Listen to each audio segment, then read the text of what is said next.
Sairam children, welcome to another session of Value Education. Children, today we are going to read another interesting story. You like to read the stories? Yes, even I like to read the stories. So, before we start the story, can you tell me who invented telephone? You guessed it right. That's Graham Bell. Let us read the story. Lesson number 11. Alexander Graham Bell.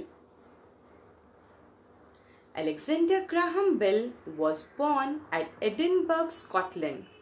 His mother, who was deaf, was a musician and a painter of portraits.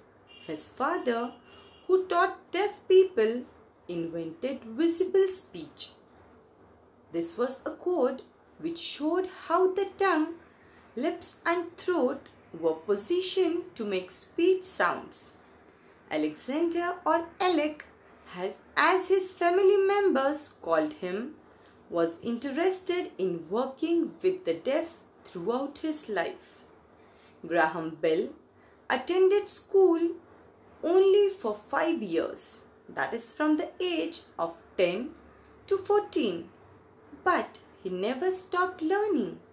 He read books in his grandfather's library and studied in tutorials.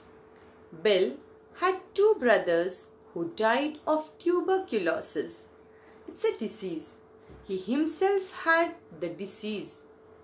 So his father moved the family to Canada, looking for a better climate to live in.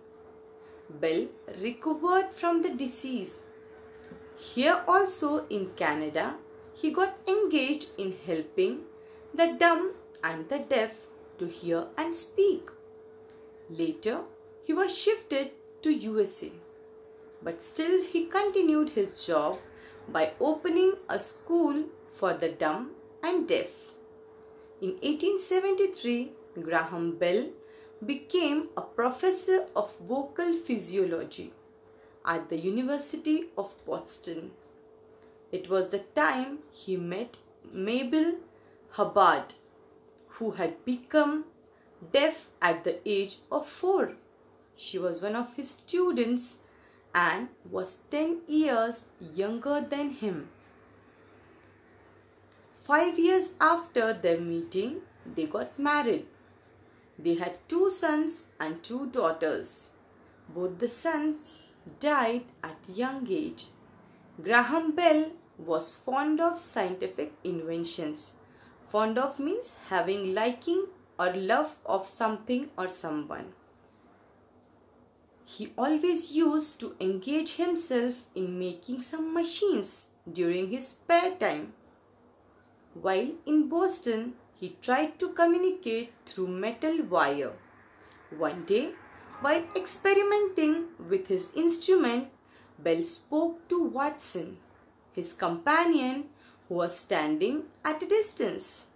Watson was surprised, as he could hear Bell very clearly, though through his instrument. Thus, this instrument of telephone became very successful. Thomas Watson made parts and built the model of Bell's inventions. One day, while they were working, Bell accidentally heard the sound of a plugged reed coming over the telephone wire. Reed is a tall, slender-leaved plant. Watson had been turning the metal reeds in the next room. Bell drew upon a plan for telephone and they continued to experiment. The next day, he transmitted the famous words, "Watson, come here, I want you." A few months later, he applied for a patent of his telephone. He could produce telephones for the next 19 years as he had the patent. He showed the invention to Queen Victoria of England and she wanted to connect her castle.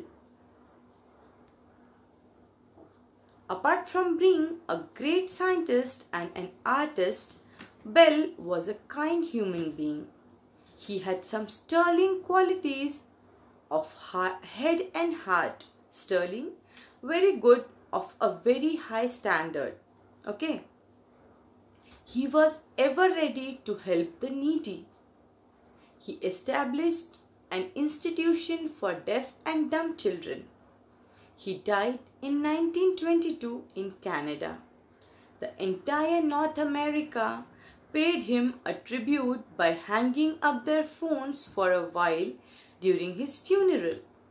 By giving the telephone, Alexander Graham Bell not only made our world closer but also richer.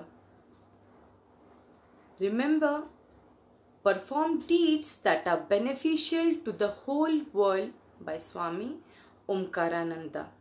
Now this is your homework, children. We have read the story. You have to find out the answer to the questions. We are going to end this session here. Hope you enjoyed the story. Sai Ram.